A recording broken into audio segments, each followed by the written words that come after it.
Hello, Radhe Radhe. आज हम प्रकाश संश्लेषण से संबंधित नया टॉपिक डिस्कस करेंगे। वह है प्रकाश संश्लेषण को प्रभावित करने वाले कारक। यहाँ पे प्रकाश संश्लेषण को प्रभावित करने वाले कारक दो पार्ट टाइम में डिवाइड कर सकते हैं। इंटरनल कारक कौन से हैं और आगे एक्सटर्नल कारक कौन कौन से हैं। फिर भी जो ज्यादा इंपॉर्टेंस रखते हैं वो एक्सटर्नल कारक। तो इस टॉपिक में एक्सटर्नल कारक को पढ़ेंगे अपन, और साथ में दो महत्वपूर्ण जो नियम आते हैं, सिद्धांत आते हैं, उन दोनों नियमों को डिस्कस करेंगे। तो आज के मेन वीडियो में जो डिस्कस करना है, हमें दोनों नियमों को डिस्कस करना है। पहला आता है आपके पास में, देखो, प्रभावित करने वाले कारक को पढ़ने से पहले एक चीज पढ़ेंगे अपन, प्रधान बिंदु संकल्पना। क्या है प्रधान बिंदु संकल्पना? क्या है प्रधान बिंदु संकल्पना? कार्डिनल पॉइंट आपके पास में हाइपोथेसिस है। अब देखो, ये कार्डिनल पॉइंट हाइपोथेसिस क्या होती है। तो सबसे पहले इस प्रधान बिंदु संकल्पना के बारे में बताया, गिवन बाय, ये दी है सेच ने। किसने दी है? सेच या सेक्स कर सकते हैं। ये दिए सेक्स या सेच ने, ठीक। अब होती क्या है, ये कहते हैं कि कोई भी कारक जो किसी भी मेटाबॉलिक रिएक्शन, स्पेशली फोटोसिंथेसिस की बात नहीं कर रहे हैं, कोई भी मेटाबॉलिक क्रिया हो या कोई भी जैविक क्रिया हो, उसको प्रभावित करने वाले कारक के तीन बिंदु होते हैं। क्या कहते हैं? तीन बिंदु होते हैं। इन तीनों बिंदुओं को अपन प्रधान बिंदु या कार्डिनल पॉइंट कहते हैं। क्या कहते हैं? Cardinal point. तो यहाँ पे कोई भी कारक है, ये कहते हैं कोई भी कारक, मैंने कहा ये कारक क्या कर रहा है, किसी भी मेटाबॉलिक क्रिया को प्रभावित कर रहा है, तो ये किसी भी मेटाबॉलिक रिएक्शन को क्या करता है? इफेक्ट करता है इस पे। तो इस फैक्टर के तीन पॉइंट होंगे। क्या होंगे? तीन पॉइंट होंगे या इसके तीन मान होंगे। क्या होंगे? तीन मान होंगे, और ये तीनों मान आपके पास में कार्डिनल पॉइंट कहलाएंगे। क्या कहलाएंगे?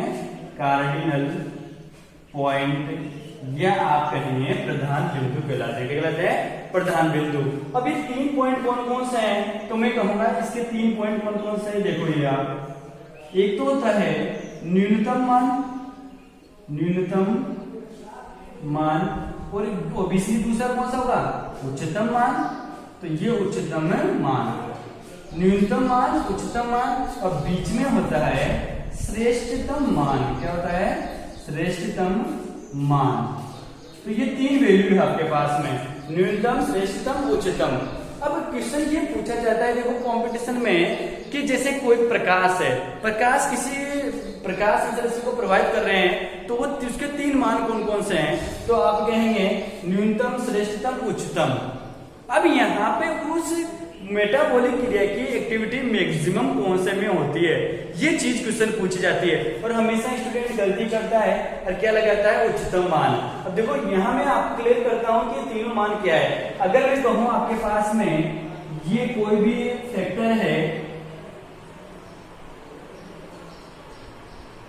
ठीक है, और इसको प्रभावित करने वाले फैक्टर को, जैसे फोटोसिंथेसिस की बात करते हैं, तो ये फोटोसिंथेसिस है, और फोटोसिंथेसिस को प्रभावित करने वाले कोई भी फैक्टर हो, उसके तीन मान होंगे। कितने मान होंगे?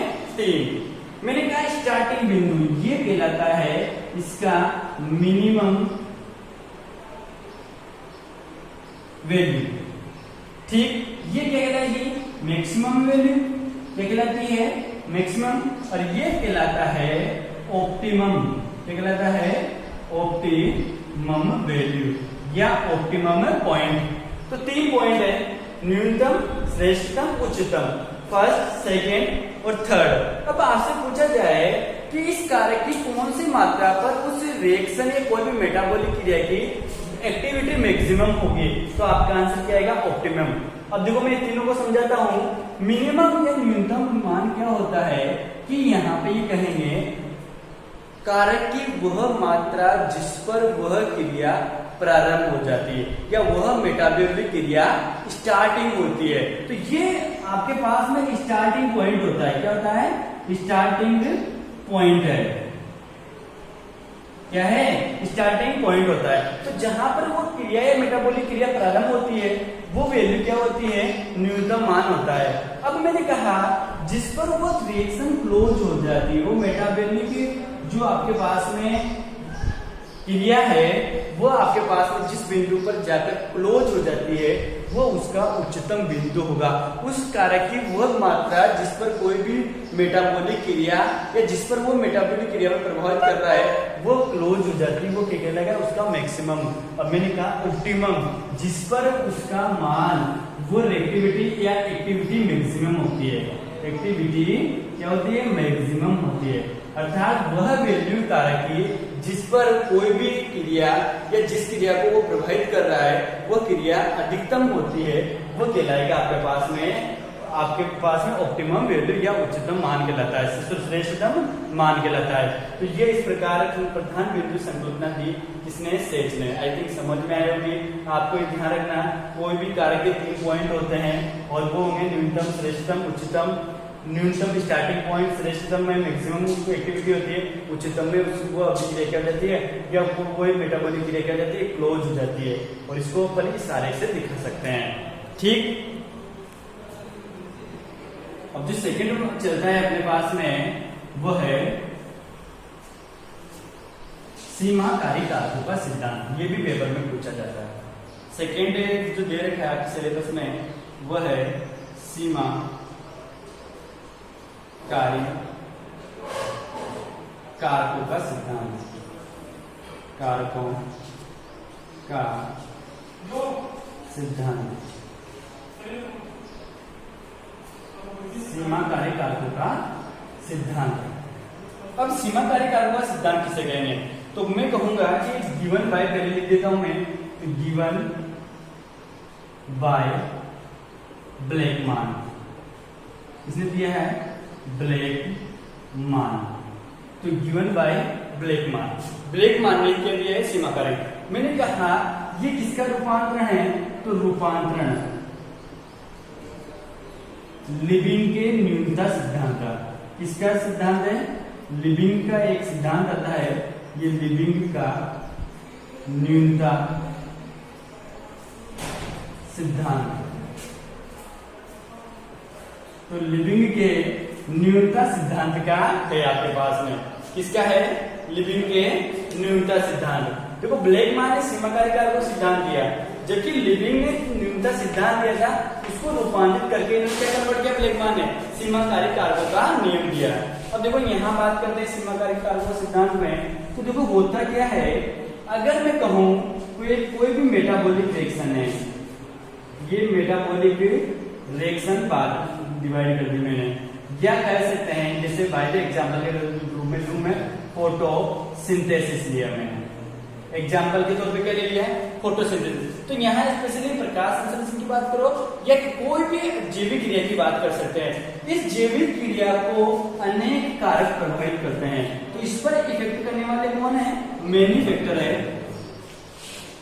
इसको प्रभावित करने वाले कारक कितने, बहुत सारे, तो बहुत सारे कारक इसको प्रभावित करते हैं, परंतु ये क्रिया उस कारक के द्वारा प्रभावित होती है जो सीमित मात्रा में होता है। मैक्सिमम जो इफेक्ट होगा इस क्रिया पर वो किसका होगा, जो कारक फैक्टर आपके पास में कौन सी मात्रा में, सीमित मात्रा में है, उसके द्वारा ये प्रभावित होती है, और ये सीमा कारकों का नियम है। तो ध्यान रखना, जैसे प्रकाश संश्लेषण को अनेक कारक प्रभावित कर रहे हैं, परंतु प्रकाश संश्लेषण की क्रिया उस कारक के द्वारा सबसे अधिक प्रभावित होगी जो सबसे सीमाकारी है या सीमित मात्रा में, क्या है, सीमित मात्रा में, ये कहलाता है सीमाकारी कारकों का नियम। और ये किसने दिया, ब्लैकमान ने। अब एग्जाम्पल के थ्रू हम देखो, यहाँ पे एग्जाम्पल देखते हैं।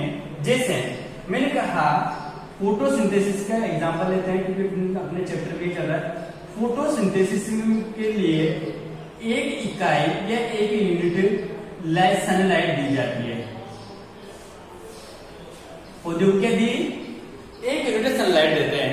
अब इस एक यूनिट सनलाइट की सीमा क्या है आपके पास में, इसकी ये है कि इसके द्वारा 6 mm आपके पास में जो mg है वो CO2 का क्या कर सकता है, ये अपचयन हो सकता है इसके द्वारा। इस लाइट से जो एनर्जी कन्वर्ट होती है उसके द्वारा 6 जो mm आपके पास में है या 6 mg आपके पास में कार्बन डाइऑक्साइड गैस है उसका अपचयन हो सकता है। तो आप देखो कि मैं कहूं कि आपने स्टार्टिंग में mm यहाँ पे एक यूनिट आपके पास में CO2 दी, सेकंड दी, थर्ड दी और फोर्थ दी और 5 दी। जैसे जैसे आप 1 से बढ़ाकर इसको 5 तक देते हैं, किसको, CO2 की मात्रा को, वहां तक फोटोसिंथेसिस की रेट में वृद्धि होती है। क्योंकि कारक कौन सा था, सीमाकारी CO2 है, यहाँ पे कारक कौन सा है, CO2। जैसे जैसे आप सीमाकारी कारक की मात्रा को बढ़ा रहे हैं वैसे वैसे फोटोसिंथेसिस की रेट बढ़ जाती है।